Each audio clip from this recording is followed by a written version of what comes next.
Right, this is the water cycle activity. First, the distillation.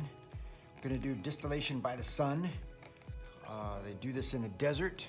They do this in like survival courses, how to get water. Basically, it's water out of the earth or water out of the air, and it also purifies the water. So we're going to start with a little container. You're going to put a little bit of water in it. And it doesn't have to be clean. In fact, it's better if it's a little bit dirty. Don't put too much water, just a little bit of water. And then we're gonna make the water salty. Put some salt. And then we can make it dirty. You could put some dust from the floor or whatever. And you could put some coloring in it too. So it's very clear that that's the base water. That's not the water that has been distilled. All right, and then got a little salsa cup, and I put 4 little marbles or glass chips in there, and then we're gonna cover that thing with a piece of plastic. We just use saran wrap or these little bags, little vegetable bags from the store. You want to cut it so it's only one piece thick.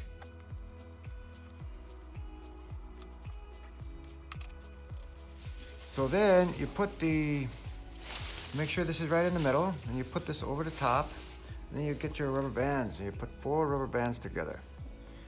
And once you've got the 4 rubber bands, then you hook them together with the paper clip, and it's a loop. It's a big loop that goes all the way around the container.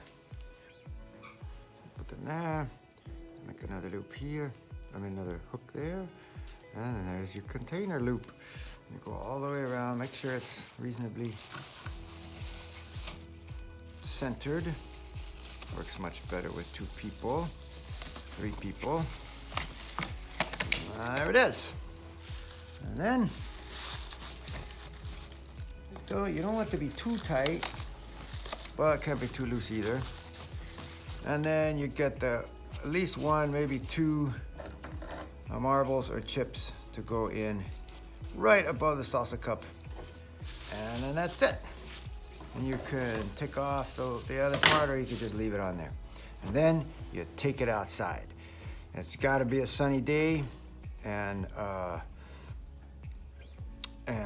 you just wait for it to happen. It'll take hours. You want to leave it out in the sun for hours. You got to think about the wind. You got to think about other kids messing it up, and it's nice if you can go out and check it every hour or so to see what's happening. All right. So we'll go do that now. Okay, so here it is.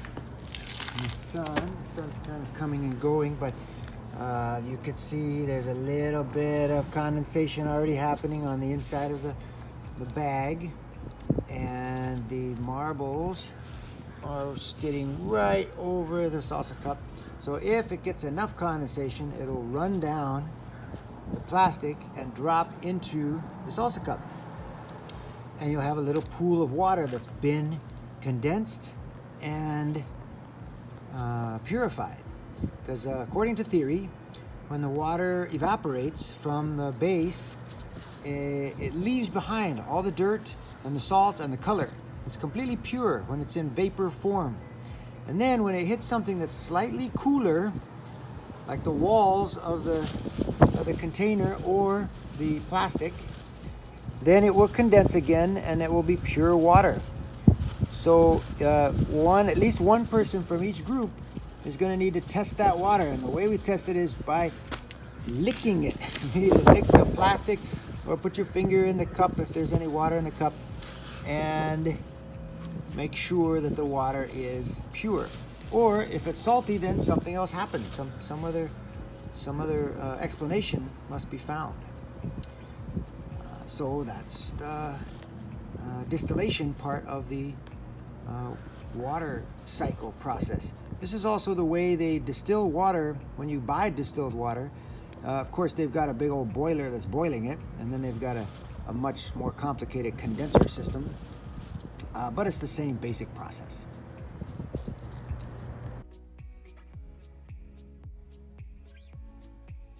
The second part of the water cycle project is the cloud in a bottle. We're actually going to make a cloud in the bottle, just like the clouds in the sky, which is a sort of the big question for this. I would suggest you start with this question: is what is a cloud? Where does it come from? What's going on in a cloud? And if you understand that, you'll understand the water cycle. So we put two things in the bottle. So everybody brought their own bottle. A little cheap little flimsy water bottle works the best. If it's too thick and sturdy, it doesn't work as well. And then this is alcohol. I gave you 70% alcohol. Could be anything above 70%. And then you just put a little tiny bit in there, just like that, not even that much. And then you get the match. And of course, matches are dangerous. So you go over the whole safety thing about matches. But then I let the kids light the match. And I control it by holding the box for them. So I'm holding the box. I actually pass out the matches. I pass out, everybody's got a match, but they're strike on the box matches. So then they have to come to me to strike the match. And then I go over it again, what they have to do. And what you have to do is, you have to strike the match, let it go, and then blow it out. And then, as it's smoking like that, you drop it in the bottle. Okay? And you may notice that if you're nervous and your match is burning, and then you forget to blow it out, and you stick it in there, you're gonna have a little hoof from the alcohol fumes. No problem, but be sure you know that they have to light the match and immediately blow it out, because what you want is that little bit of smoke that's coming from the match. So now, inside the bottle, there's air, there's alcohol vapor, and there's a little bit of smoke. Okay? So now what you do is squeeze it, increase the pressure. Increase the pressure. See how I'm twisting it around like that, top and the bottom, like that. And then you let it go. And you've got a cloud. It's a cloud in a bottle. And you squeeze it again, and it clears up. Cloud clears up. It's a sunny day. You let it go again, you've got a bigger cloud. It's amazing. You squeeze it again, and it's clear. Let it go, and it's cloudy. You can see it swirling around in there. You let it go, you let them do that a few times. Well, that's really cool. And then, once they've done that, then you can have them actually take the lid off, and you can see a cloud coming out of the bottle, making a cloud. And I hope it's looking good, because if the back is against my black coat here, that's a good way to look at a cloud, against something black. All right.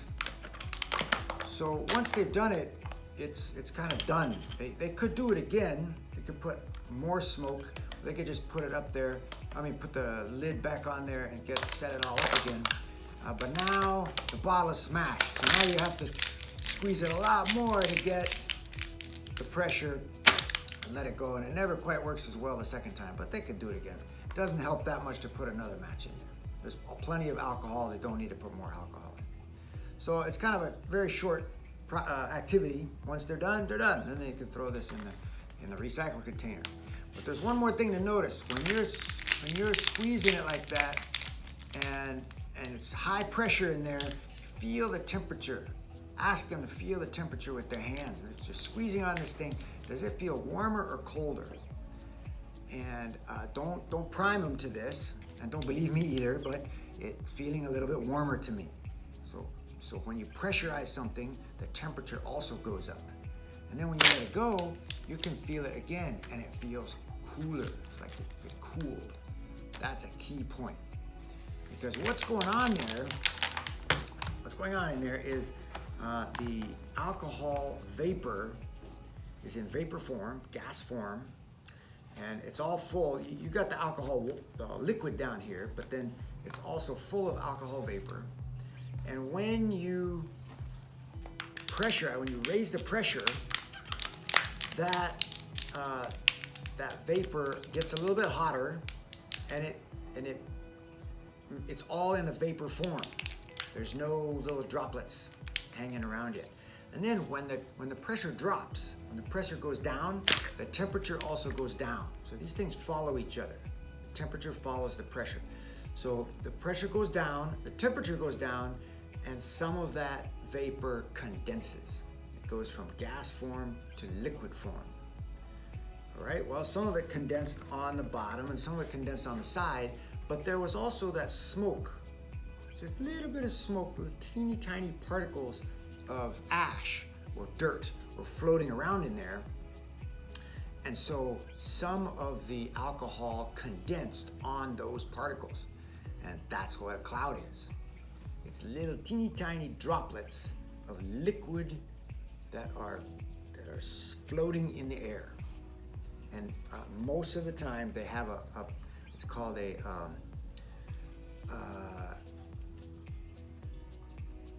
I've forgotten what it's called. A seed. It's like a place where the process of condensation will start, and that is dust or smoke or dirt. And up in the sky, there's plenty of that stuff. These teeny tiny microscopic particles, but that's where the condensation will begin.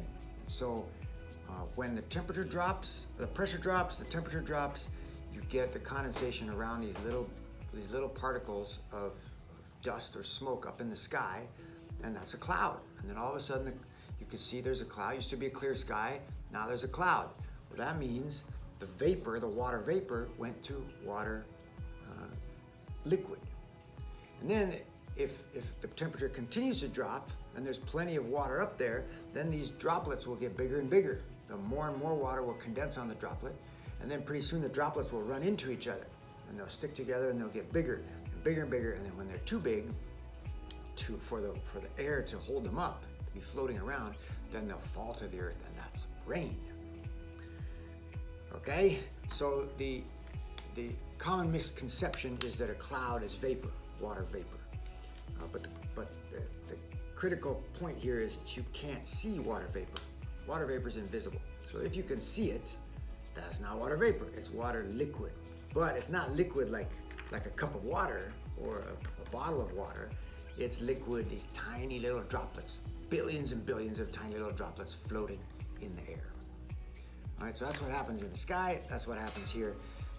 We're changing the pressure. You hear the atmospheric pressure has gone up today, the atmospheric pressure has gone down, and the temperature also changes, not only with the pressure, but with different masses of air moving through the area, the temperature will change.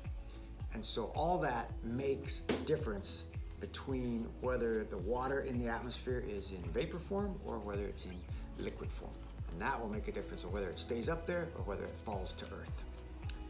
All right, there's a little bit more information on the water cycle.